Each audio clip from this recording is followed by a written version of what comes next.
I've reset the NHL back to 1993 and I'm going to resimulate the 93-94 season to see what happens. Of course, the first thing we gotta do is go over these rosters because there is a few changes from the rosters that we see today. Starting with the Anaheim Ducks, respectfully, this team's cooked. That's about all I can say about them. The forward core is absolutely abysmal. The defense is going to be led by Randy here, who's sitting at an 82 overall, and in between the pipes we got Guy Herbert. Nah, this team's just not it. The next team on the other hand is going to be much better, as we're going to see Adam Oates and Cam Neely leading the Boston Bruins offensive core. Leading the defense is going to be 93 overall Ray Bourque, an absolute legend, and holding it down in between the pipes for the Boston Bruins is going to be John Casey. The Buffalo Sabres are going to have tons of center depth, with Dale Howardchuk being the first line center and Pat LaFontaine being the second line center. The defense might not be quite as good though, with Doug Bodger being the highest overall in an 82, but the goaltending talent for the Buffalo Sabres might be the best, with Dominic Hasek and Grant Fuhr sharing the net together. Now granted, Grant Fuhr probably shouldn't be an 89 overall. He's not in the prime of his career anymore, but it doesn't matter. This is an elite duo. Looking at our first Canadian team, the Calgary Flames are looking absolutely amazing. Joe Nowindick, Theo Fleury, Michael Nylander, and Robert Reichel holding it down as the forward core, just to name a few. The defense, on the other hand, the complete opposite of the forwards, with Al McGinnis being the only solid defender here. Like, respectfully, this defense is abysmal. But there's one thing that might be able to save that lackluster defense, and that's going to be Mike Verdon, who's holding it down net at a 90 overall. The Chicago Blackhawks are going to have some big names of Dave Christian, Jeremy Roenick, and Tony Monte leading the way. And the big names are going to continue onto the defensive pairings for this team, because we're going to have Gary Suter and Chris Chelios as the top pairing. And if you thought we were done there, of course we're not, because Ed Belfour is going to be holding it down in between the pipes of the Chicago Blackhawks team, and this team's definitely going to be one of the Stanley Cup favorites. Moving over to the Dallas Stars, it should be no surprise Mike Modano is going to be the highest overall for the forwards at a 91 overall. The top defender on the Dallas Stars is going to be Darian Hatcher sitting at an 86 overall, and our starting goaltender for the Dallas Stars is going to be Andy Mogan at an 87 overall. Another Stanley Cup favorite should be no surprise, that's the Detroit Red Wings, and I don't need to go over all the players on this team. Sergei Fedorov, Steve Yzerman, Dino Ciccarelli, just to name a few. This team's looking absolutely fantastic. The defense might struggle though. They only have guys like Nick Lidstrom, Paul Coffey, and Mark Howe, so they don't really have any superstar defenders that can hold it down for them. But thankfully, Chris Osgood's going to be our starting goaltender, so he might be able to steal a few games for that defense. Also, before I go over any more rosters, if you were born after the 1994 season, you are legally obligated to subscribe now. I don't make the rules, I just make the laws around here. And also, if you're part of the 75% of people that aren't sub to the channel, you're an L-mans. You gotta be a common stick on the ice W-mans and sub to the channel, just the way it is. Moving over to the Edmonton Oilers, it's been a few years since Wayne Gretzky left the team, and this team's absolutely in shambles, with Doug Weight being the highest overall at an 88. The defense isn't getting any better for this team, as Fredrik Olofsson's going to be leading the way at an 81. An 81's your best defender. This team's not making any deep runs, I can tell you that one for free. But they got Bill Ranford, an 87 overall goaltender. He can definitely hold it down for them, but I don't think he can make this team a Stanley Cup contender. Moving over to the Florida Panthers, we have a franchise that hasn't done anything remarkable or anything significant. Nope, absolutely nothing has happened with the Florida Panthers that would make me change my mind on that opinion. Nope, they're just a franchise that makes the playoffs and then wins a few games and then will fall in the second or third round. Nothing significant has happened for this franchise in the past few weeks. Not at all. Heading over to a franchise that we haven't seen in a number of years, the Hartford Whalers. We got Sanderson, Castles, and Verbeek leading the way. The defense on the Hartford Whalers is going to look pretty solid, with Chris Pronger leading that defensive core to 92 overall. And you got a guy like Sean Burke in between the pipes, so he could probably steal you a few games. Now here's our Stanley Cup favorite. It really shouldn't be any surprise. The Los Angeles Kings, Luc Robitaille, Wayne Gretzky, Yari Curry. I'm not naming every single player on this team because we'd be here forever. Yeah, they're the Stanley Cup favorite. The defense is pretty solid too, with Rob Blake leading the way to 91 overall. And it doesn't really matter who's in net for this team because they're going to be scoring about 9 goals a game. But they got Kelly Hrudey in net, so yeah, this team's winning. Like, respectfully, I can't see a team outscoring this team. Heading over to another historic franchise in the Montreal Canadiens, this team's just going to have forward depth from top to bottom. While the defensive core might not be as strong, but they still got guys like Matthew Schneider and Eric Desjardins here to hold it down. They also have an okay goaltender in Patrick Waugh. Not really too sure if he's any good though, so I guess we'll have to wait and see. Heading over to the New Jersey Devils, we got the return of Bernie Nichols, and he's going to be the top guy in this forward core. While looking at the defense, Scott Niedermayer and Scott Stevens are going to be holding it down as that first pairing. Ton of depth. This might be the best defense we're going to be seeing today. And they also have Martin Brodeur in between the pipes. The New York Islanders are going to be looking like a below average team, with Pierre Turgeon leading the way at an 88 overall. But he's looking at the defensive core here, it's just not that good. But you got Ron Hextall in between the pipes. So in between making saves and getting into fights, he might be able to steal you a game or two. But I don't think this team's going to be making the postseason. Now the other New York team, on the other hand, I'm expecting to do big things. Mark Messier, Adam Graves, Steve Ballmer, just to name a few guys in that forward core. Of course, I can name a ton more, but I don't want to. And then for the defense, you got 3 strong pairings, but Brian Leetch is going to be the top guy to 91 overall. After checking out that incredible defense, what more does this team need? Well, an incredible goalie, and they got Mike Richter. Incredible defense, incredible goaltending, great forward depth. This is definitely another team that we're going to have to watch out for. On the other hand, the Ottawa Senators are definitely a team that we're not going to have to look out for, because outside that first line, this team really doesn't have too much. Defensive core on this team's not getting much better, with our top 2 guys being 82 overalls, and the goaltending situation, yeah, we're just going to move on from Craig Billington. On the complete opposite end of the spectrum, here's the team we're going to have to look out for in the Philadelphia Flyers: Eric Lindros, Mark Rieke, Rod Brindamore. That's definitely a solid forward core you can build around. The defense, on the other hand, yeah, not the best in the world. They got Galia and 86 overall, but outside of him, I could suit up for this defense. But I'm not too familiar with Tommy Soderstrom. I don't know if he's him or not. He might be him. I'm guessing he isn't if he's an 82 overall, but hey, I can be surprised. The next team up, I'm not expecting really to do anything because they don't really have any superstars here. The Pittsburgh Penguins: Mario Lemieux, Jaromir Jagr, Ron Francis. Yeah, scrubs if you ask me. Looking at the defense, Grant Jennings and Larry Murphy, they're washed at this point. And Tom Barrasso, nah. This team's not winning a single game.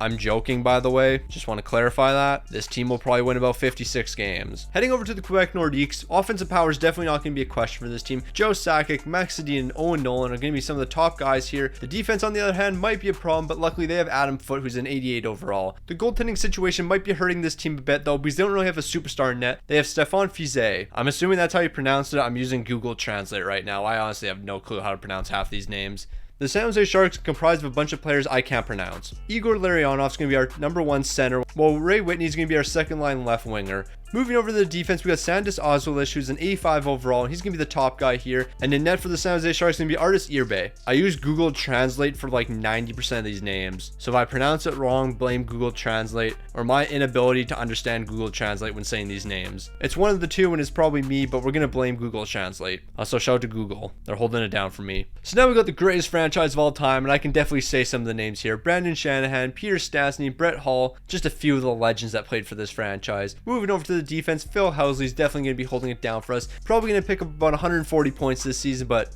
that's neither here nor there nor anywhere. And Curtis Joseph in between the pipes for us. Nah, this is a Stanley Cup team. It doesn't matter what year we're in. It doesn't matter what decade. The St. Louis Blues are always going to be competing for Stanley Cups. Don't count this season. This season doesn't count. The 2022-2023 season, that doesn't count. Taking our talents back over to the East Coast, we're going to have the Tampa Bay Lightning with Dennis Savard leading the way at a 90 overall. The defense on this team is not going to be looking too good, so I don't expect them to make a deep postseason push. And the goaltending situation, it's not much better than the defense, so don't expect this Tampa team to be doing too much. The Toronto Maple Leafs, on the other hand, expect them to maybe potentially get out of the first round. I forgot I can't make those jokes anymore. Nah, Toronto really screwed everything up. Like, I can't make first round jokes anymore. Now, if you guys get swept in the second round here, that's a tough look, but that doesn't matter. But we're worried about guys like Mike Gardner and Doug Gilmour holding it down at the forward core. The defensive core, on the other hand, could use a bit of work, as an 82 overall is going to be our best guy here, but the Felix Potvin, goaltender, he might be able to pick up some of the slack. Heading over to one of our final teams in the Vancouver Canucks, it should be no surprise, but Pavel Bure is going to be our number 1 guy here. The defense is looking better than what Toronto's did, but they still don't have that superstar holding it down for them on the back end. And Kirk McLean, let's see what you can do in between the pipe. The Winnipeg Jets are going to have some superstars, giving them some offensive powers, as Teemu Selanne and Keith Tkachuk are going to be the wingers on that first forward line. The defense definitely has its weaknesses, but Teppo Numanen's here, and I think he can save the day. Nah, I'm capping. Ain't nobody saving this team. Look at this goaltending situation. Yeah, this team's cooked. They might be worse than Ottawa. Actually, I take that back. They still have Teemu Selanne and Keith Tkachuk here, so it's going to be a battle for last place. That's all I can say. Now we got our final team, the Washington Capitals. That's going to be headlined by Dale Hunter and Dave Poulin, who are our number 1 and 2 centers. And looking at the defense, Kevin Hatch is going to be doing what he can at an 86 overall. And the goaltender for the Washington Capitals, that's going to be Rick Tabaracci at an 82 overall. Now that we know what all these rosters are comprised of, and we've listened to me mispronounce all these names and butcher half of them, let's get to the regular season and see what's going to happen. When the season came to an end, the Pittsburgh Penguins are doing better than I expected, finishing with a 57-16-11 record, and they're first in the entire league. We can't be sleeping on these Quebec Nordiques. They're finishing second with 58 wins. Definitely wasn't expecting that from Quebec, but hey, if they keep rolling like that, they might be able to make a push for a Stanley Cup. Looking at the entire league, we got Mario Lemieux leading the way with 65 goals and 68 assists for 133 points, but Wayne Gretzky, he's going to have a bit of a slower season, only picking up 80 goals. You couldn't going to average at least a goal per game? Nah, Gretzky's washed. And then Brett Hull, of course, we got to highlight him. 71 goals, 54 assists, 125 points, a Blues legend. You love to see it, you really do. Paul Coffey's going to be leading all defensemen in scoring as he's picking up 86 points, consisting of 26 goals and 60 assists. So here's what the playoff bracket's looking like for 1994. Now some things are a bit different, seeing as there's different divisions and there's different rules for the playoff formats. The playoff formats in 1994 was based on the top 8 teams in each conference. And you also might notice Toronto, they're in the Western Conference. Apparently in 1994 they were in the Western Conference. Not really too sure how that works, but hey, we're gonna roll with it. But since I'm going to be simming every single game of the playoffs, we're using this bracket. Not only is it way easier for me to keep track of, but I can also simulate each matchups in playoff mode. Because some reason EA hasn't implemented the feature of controlling all teams. They also don't allow you to edit players during franchise mode, and they also don't allow you to override trades. Things that have been in every other sports game for years now. Well, I know it's been in 2K for years. Not sure about everyone else, but come on EA, step up. And ironically, our first matchup of the first round is going to be the Los Angeles Kings taking on the Edmonton Oilers, a matchup we haven't seen in years. The Kings are going to come out flying in game 1 as they're potting 5 goals to take this one, but Edmonton's responding in game 2 with 5 goals of their own, and we got the series evened up at 1 game apiece. Game 3 is going to have no scoring after 60 minutes, so we're going to head to overtime in a 0-0 tie. Early into overtime, Marchand's bringing the puck into the offensive zone. He's going to throw this one towards the net. It's going to deflect off a defender's stick, and then he's kicking that into his own goal, so Marchand, he's picking up the OT winner and the lone goal of the game. The Oilers would fail to build on that momentum though, because Wayne Gretzky's taking over. He's picking up a hat-trick in game 4 to even up this series, and the Kings aren't looking back after that because 6 goals is going to allow them to take game 5, but in game 6, Edmonton's keeping this one close, and we're going to head to game 7. Game 7 would be all LA because Edmonton's only able to get on the board in the final minute of the game, so the Kings are advancing to the second round while the Oilers fall. Heading over to our next matchup, we have the greatest franchise of all time, the St. Louis Blues, taking on the Chicago Blackhawks. Game 1 would be a close one between these two teams, but St. Louis is coming out on top in a 3-2 win. Chicago would find a way to respond in game 2 as they're going to pick up 5 goals to even up the series, and in game 3 we're going to need some overtime and a 4-4 tie. 3.5 minutes into overtime, Jeremy Roenick's bringing the puck into the offensive zone. He's going to attempt to make a pass, but the defense is breaking that up. Suter's going to crash in and pick up the loose puck, and he's going to fight off a few defenders before getting a shot off, and when he does, he's ripping this one past Curtis Joseph, and Chicago's taking a 2-1 series lead. And the Blackhawks aren't looking back after that. Ed Belfour's going to be picking up a 25 save shutout in game 4, and St. Louis is now on the brink of elimination. But they're not going down easy because we're headed back to overtime in game 5. And right off the first face-off in overtime, Chris Chelios is going to bring the puck into the offensive zone, but he's going to have that poked away from him. Jeremy Roenick's going to quickly dish over to Amonte, who's going to weak backhander off. Curtis Joseph's going to make the save, but Christian's right there for the rebound. He's burying this one, and Chicago's now off to the next round. The next matchup we're going to have is the Detroit Red Wings taking on the Calgary Flames. Detroit's having a massive third period in game 1 where they're potting 3 goals to make the comeback, and they're stealing game 1 away from Calgary. But in game 2, a late goal in the third period is going to be sending us to overtime in a 3-3 tie. Halfway into overtime, Detroit's going to be fighting for the loose puck in the offensive zone. Eventually they're going to gain control of that, and then they're going to dish it over to Kolzov. He's going to get a crisp wrist shot off, which is beating Vernon Blocker's side, and Detroit's taking this one away. And Detroit's just going to keep rolling as a 4-2 win's going to give them a 3-0 lead in the series. Calgary would be able to avoid the sweep with a 4-2 win, and then in game 5 we're going to be headed to overtime in a 2-2 tie. Halfway into overtime, some nice passing from the Calgary Flames is going to get Al McGinnis to the puck, and he's getting a shot off. Joe Nwendik's going to find a way to get his stick on the puck, and he's deflecting this one past Osgood as Calgary is surviving another day. And it looks like the Flames continue to quit because in game 6 we're headed back to overtime in a 2-2 tie once again. This is beyond ridiculous at this point. We're in our 3rd playoff series, and this is the 3rd own goal. This one decides the series, so it's way more important, but even still, 3 own goals in the first 3 matchups?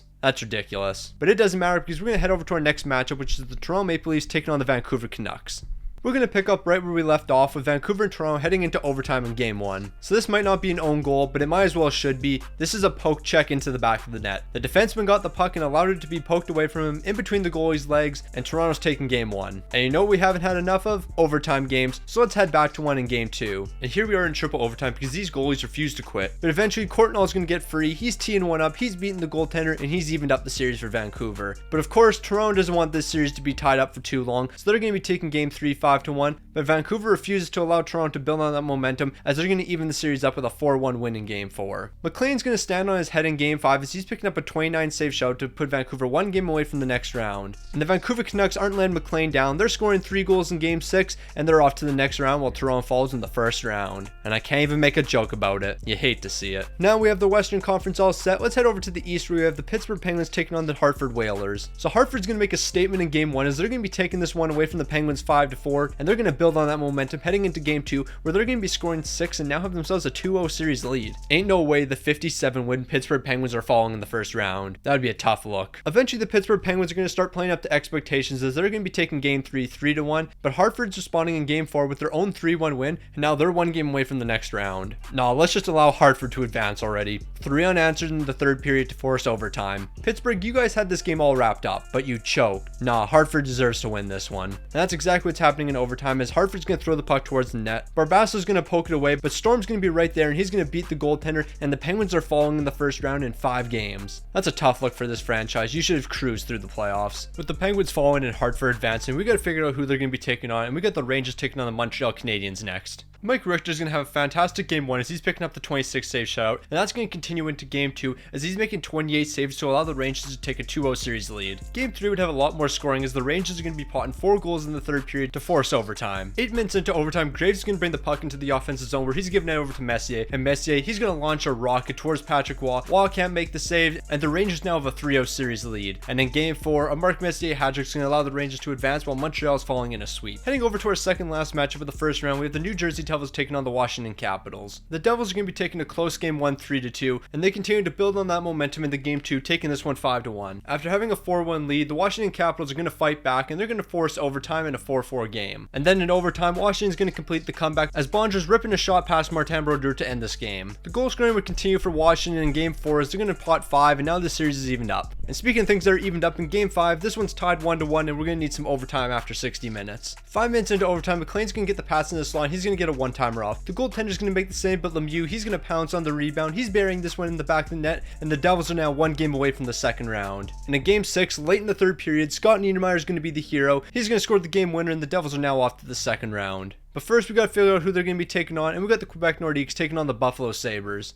Quebec and Buffalo are going to exchange goals throughout the entire way, so we're going to need overtime after 60 minutes. Off the ensuing faceoff, Adam Foote's going to get a shot towards the net, but Dominic Hasek's going to make the save. Joe Sakic's pouncing on the rebound. He's going to get a quick shot off, beating Hasek, and the Quebec Nordiques are taking game 1. It looks like game 2 is going to have a similar result as we're going to be headed back to overtime in a 2-2 tie. But this time around, the Buffalo Sabres are going to be coming out on top because Audette's scoring the OT winner, and they've evened this series up 1 game apiece. Joe Sakic continues to carry the Nordiques on his back as he's picking up 2 goals. Quebec now has themselves a 2-1 series lead. But that lead's not lasting long as Buffalo's going to score 5 unanswered, and they've evened this series up once again. Buffalo would try to build on the momentum heading into game 5 as they're taking this one 2-1, but of course Quebec, they're going to be responding, and they're responding in a big way. They're picking up 8 goals in game 6, and now we need game 7. And in game 7, the goal scoring continues for Quebec. They're picking up 4, and they're eliminating the Buffalo Sabres. With our first round in the books, we're down to 4 matchups. We have the Kings taking on the Blackhawks, the Red Wings taking on the Canucks, Hartford taking on the Rangers, and the New Jersey Devils taking on the Quebec Nordiques. First, let's start with the LA Kings taking on the Chicago Blackhawks. In the final seconds of game 1, this one was about to be headed to overtime, but Wilkerson's going to be scoring with 45 seconds left in the game to steal this one away for Chicago. And in game 2, Jeremy Roenick's going to build on that momentum as he's potting 2, and the Blackhawks now have themselves a 2-0 series lead. The offense from LA would finally wake up in game 3 as they're potting 5 to keep themselves in this series, and in game 4, we're going to need a bit of overtime as we're tied 1-1 after 60 minutes. 6 minutes into overtime, Suter's going to get the puck in the slot, and he's going to get a one-timer off. The puck's going to bounce around a bit before it gets over to Goulet, who's going to bury this one in the back of the net, and now Chicago's 1 game away from the conference finals. Before Chicago advances though, we're going to need to head to another overtime game as Wayne Gretzky's scoring with 21 seconds left to send us there.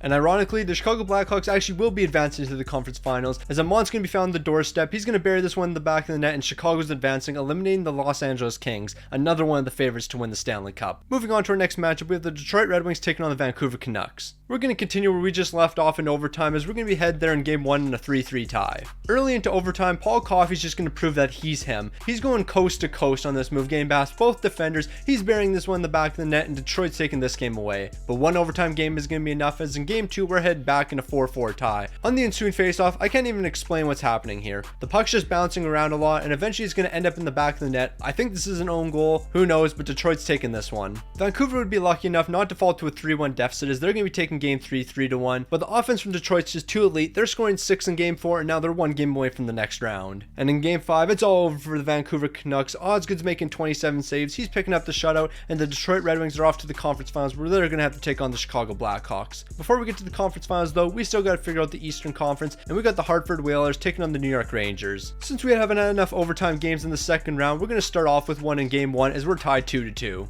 The goaltenders in this game have been absolutely elite, and they've been standing on their head. So here we are in triple overtime, and eventually Richter's getting beat. Sandlak's going to get a quick wrist shot off. It's going to bounce off a few bodies, hit a few sticks, but eventually it's sneaking past the goalie, and Hartford's taking this one. After that devastating goal, Richter knew he had to bounce back, and that's exactly what he's doing in this next game. He's picking up a 21 save shutout to even up the series. Game 3 was a close one, but Kevin Lowe's going to pot an insurance goal with 19 seconds left in the game to help the Rangers take this one. But this series continues to be tight as no team's going to let off the gas, and the Hartford Whalers are going to even up this series with a 3-2 win in Game 4. Sean Burke's going to have a massive Game 5 as he's making 35 saves to pick up the shutout, and he's putting Hartford one game away from the conference finals. But then Richter's going to do something pretty similar in Game 6. He's picking up a 31 save shutout, and now we're going to need a Game 7. And in Game 7, of course, we're going to get another shutout, but this time it's from Sean Burke. He's picking up 39 saves, and the Hartford Whalers are advancing to the conference finals while the Rangers are falling. Now that we have 3 of our 4 matchups decided, we got to figure out who's advancing between the New Jersey Devils and the Quebec Nordiques. Since we haven't seen enough shutouts, Martin Brodeur is going to pick one up in Game 1 as he's making 31 saves. And the elite goaltending continues into Game 2, but Quebec's going to be coming out on top in this one 2-1. 3 straight from the New Jersey Devils are going to allow them to take Game 3, but Quebec's going to be responding with a shutout in Game 4, and they've got this series evened up once again. But the New Jersey Devils are done messing around. Game 5 is going to be a massive statement game for them. They're picking up 7 goals, and they're 1 game away from the next round. But maybe the Devils just left the wrong statement because Quebec's dialed in now. They're going to be picking up the shutout in Game 6. They're scoring 5 goals, and now we're headed to Game 7. And in Game 7, although the Devils are going to be making a late push, it's not enough, and the Quebec Nordiques are making the 3-2 comeback, and they're off to the conference finals. So we've got our conference finals matchup set now. The Chicago Blackhawks are taking on the Detroit Red Wings, while the Hartford Whalers are taking on the Quebec Nordiques. And of course, we're going to start off in the Western Conference, and we got the Blackhawks taking on the Red Wings. Detroit's coming out flying in Game 1. They're scoring 3 first period goals, and that's going to allow them to take Game 1. And in Game 2, the goal scoring continues from them. 5 goals once again, and they've got themselves a 2-0 series lead. It looks like 5 goals is the lucky number because that's exactly what Chicago's picking up, and that's allowing them to steal Game 3 away. Game 4 would be a bit different than the previous 3, as there's not going to be much scoring, so we're headed to overtime in a 1-1 tie. Right off the first face-off of overtime, Jeremy Roenick's going to bring the puck into the offensive zone. He's going to send over to Amante. He's going to get enough time to load this shot off. He's beating Chris Otto's good glove side, and Chicago's going to be evening up the series. The goaltending matchup in Game 5 was absolutely elite, as we're going to be tied 0-0 heading into overtime, so one of these goalies is picking up a shutout, the other's picking up the L. It's just the way it is. Halfway into overtime, Detroit's going to have trouble clearing the puck, and Christian's going to send it over to Suter. Suter's going to get a shot off, but the rebound's going to go right to Christian. He's going to bury this one, and the Chicago Blackhawks are now 1 game away from the Stanley Cup Final. But as we know, we can't sleep on the Detroit Red Wings. They're going to be taking Game 6, and that means we're going to need another Game 7. And in Game 7, the goal scoring from the Detroit Red Wings is going to continue. 5 goals once again, their third 5-goal game of the series, and they're off to the Stanley Cup Final. So now that we know Detroit's advancing, we got to figure out who they're taking on, and that's going to be either the Quebec Nordiques or the Hartford Whalers. Hartford's going to be making a statement in Game 1. They're going to be picking up 4 straight goals to start this game, and they're taking this one 4-2. And then Hartford's going to change things up. Instead of scoring the first goals of the game, they're going to score the final one. So they're going to score 3 unanswered to take Game 2 as well. Of course, we know the Quebec Nordiques aren't going to be folding like that. They're taking Game 3 5-2, and then in Game 4, the goalie's picking up the 21 save shutout, and this series is even at 2 games apiece. And it looks like this Nordiques team is on a different type of timing now. 5 goals in Game 5, another shutout. They're heading into Game 6, and they've just won 3 straight. And they're going to continue to roll. Not only are they going to be scoring 3 unanswered, they're picking up 6 in the game, and they're off to the Stanley Cup Final. So here we are in the Stanley Cup Final. We're down to our final 2 teams of 1994. We got the Detroit Red Wings, and we got the Nordiques. Personally, I got to go with the Detroit Red Wings. It's hard to bet against that team. But then I was sleeping on the Nordiques. I did not think they were this good. So you never know who's going to come out on top. So Quebec's going to be taking 8 shots in Game 1. This team literally took 8 shots. Yeah, Detroit in 2. Okay, maybe I shouldn't have said Detroit in 2 because now we're headed to overtime in a 2-2 game in Game 2. In the final seconds of overtime, this is going to be a heartbreaking one for Quebec, as this deflection off the defender is just a tough way to go out. Lindstrom's getting lucky here. He's getting real lucky. Luckily, Quebec's going to be able to keep this series interesting as they're taking Game 3 5-4, and they're not going to be getting swept anymore. And in Game 4, this is possibly going to be the biggest game of this series. We're headed back to overtime. Detroit's either going to be up 3-1 heading into Game 5, or the Nordiques are going to get this all tied up. 7 minutes into double overtime with Quebec on the power play, Young's going to go secure the puck along the boards. As he works towards the net, he's going to end up getting checked, but as he's getting hit, he's going to get a shot off, which is beating the goaltender, and Quebec's evened up this series. After an outstanding overtime game like that, of course, we got to head back to another one, and we're tied 1-1 after 60 minutes. But this time around in overtime, things are going to go a bit differently. Nick Lindstrom's going to dish it over to Paul Coffey, who's getting a shot off. He's going to go quickly retrieve his own rebound. He's beating the goalie with this one. Now Detroit's 1 game away from hoisting the Stanley Cup. But there's only one true way to end this video. It has to be a Game 7. The Quebec Nordiques are scoring 5 in Game 6. It's tied 3-3, and the next game's for the Stanley Cup. And in the final seconds of overtime, it looks like the star power from the Detroit Red Wings would just be too much. They're defeating defeating the Quebec Nordiques 6-3 and they're Stanley Cup champions. Just to compare how different these results were, the Detroit Red Wings were eliminated in the first round to the San Jose Sharks in 7 games in 1994, while the Quebec Nordiques didn't even make the playoffs.